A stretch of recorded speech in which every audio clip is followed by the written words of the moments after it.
बोलिए सद्गुरुदेव की जय, संत समाज की जय। परम पूज्य गुरुदेव जी, नीर क्षीर विवेकी संत समाज, भक्त प्रेमी सज्जनों, भक्तमती माताएं एवं बहनों, मेरे लिए आदेश हुआ है कुछ विचार रखने का, तो आपके समक्ष प्रस्तुत हूँ।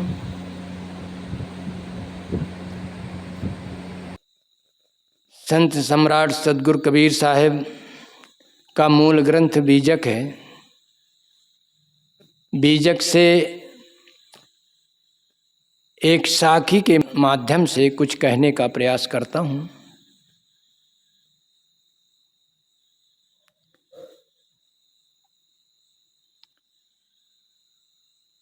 मानुष जन्म नर पाए के, चूके अब की घात, जाए परे बहुचक्र में सहे घनेरी लात। सद्गुरु इस साखी के माध्यम से बतलाते हैं कि मनुष्य की देह में आकर के यदि चूक गया, जो करना है वो नहीं किया, तो फिर अन्य तीन खानियों में जाना होगा। अत्यंत दुखों को सहना पड़ेगा। इसलिए ये मानव तन मिला है, कर्म भूमिका है। इसमें जिस काम के लिए शरीर मिली है, वो काम को करना चाहिए।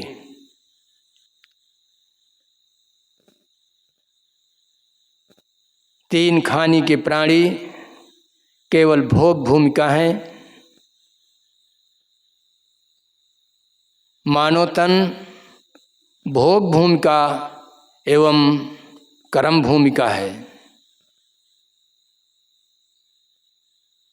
मनुष्य को मन मिला है,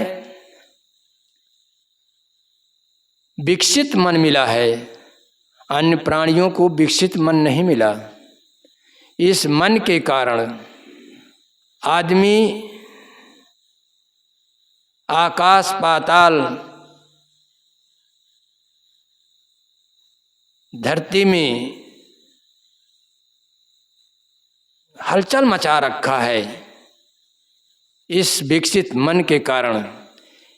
और इसी विकसित मन के कारण आदमी तीनों खानियों से अधिक दुखी है, अत्यंत दुष्कर्म भी करता है।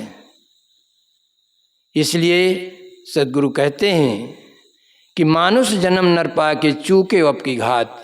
यदि इस देह को पाने के बाद यदि चूक गया, तो फिर अन्य खानियों में दुख ही दुख है। भोगना है केवल, ना ध्यान कर सकता है, न भजन कर सकता है, न विचार कर सकता है, क्योंकि उनके पास विकसित मन ही नहीं होता। तो मनुष्य तन मिला है, बड़े भाग्य से मिला है। पुनरपि जननम पुनरपि मरणम, पुनरपि जननी जठरे शयनम। ये बार बार जन्मना, बार बार मरना, गर्भ में जाना, यही लगा रहेगा। यदि वासनाओं को खत्म न किया गया, तो फिर यही वासनाएं जन्मने मरने का कारण है। जैसे कोई बीज भूंज दिया जाता है, तो फिर उसमें जामने की कोई संभावना नहीं रहती। वासना रूपी बीज को भूनना है, अपने कर्मों को सुधारना है। जो पशु करते हैं वही काम हम करें तो मनुष्यता में क्या अंतर रह गया। भोजन छाजन निद्रा, भोजन छाजन मैथुन भय निद्रा मोह, 6 कर्म पशु करता है और वही कर्म मनुष्य किया, तो मनुष्य और पशु में अंतर क्या रह गया। विवेक विचार करना चाहिए। मनुष्य के अंदर विवेक शक्ति है। विवेक शक्ति होने के कारण ये अपने को जानता है और दूसरे को भी जानता है। जड़ चेतन दो चीज से दुनिया बनी है, जड़ और चेतन। संतों के सत्संग से जड़ चेतन का ज्ञान होता है। बिना संतों के सत्संग से जड़ चेतन का भेद नहीं मिल सकता। जड़ न अपने को जानता है न दूसरे को जानता है। चेतन खुद को जानता है और दूसरे को भी जानता है। माना कि दुनिया का साज जाना है, खुद को न जाना तो खाक जाना है। जो अपने को नहीं जाना तो कुछ नहीं जाना।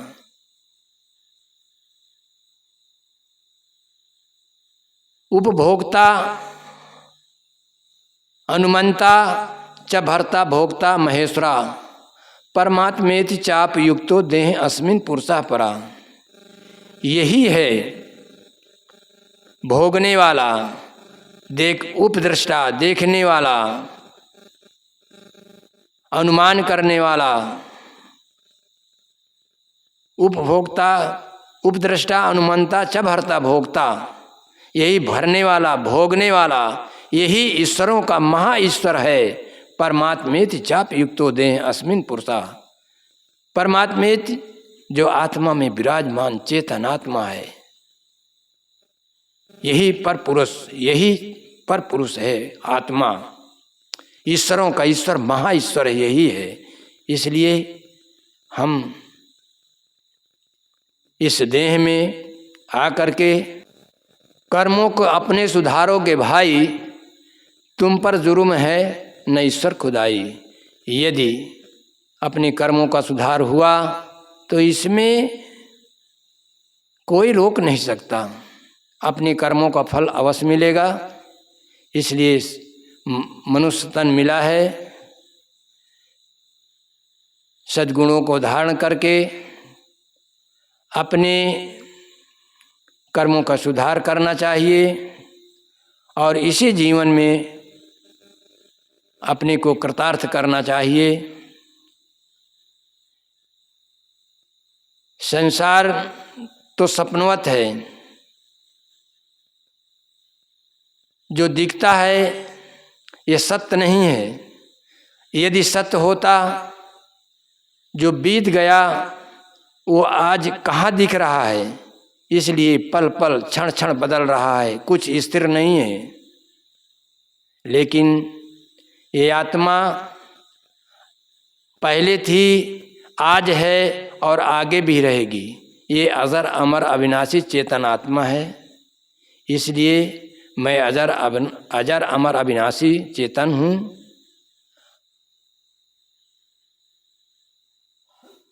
इसी पर ख्याल रखते हुए मनुष्य को कर्मों का सुधार करते हुए अपने जीवन को व्यतीत करना चाहिए और इसी जीवन में अपने को वो बदल सकता है, कर सकता है। जो करना चाहे वो कर सकता है। बकाया अन्य खानियों में कोई चांस नहीं मिलता। कुछ कर चाह करके भी कुछ नहीं कर सकते, केवल भोग सकते हैं। तो इसी साखी के माध्यम पर मैंने कुछ बोलने का प्रयास किया।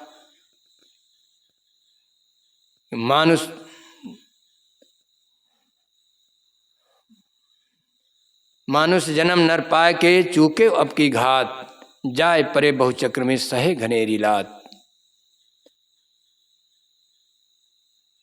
तो इस साखी के माध्यम से मैं अपनी बात कुछ कहा।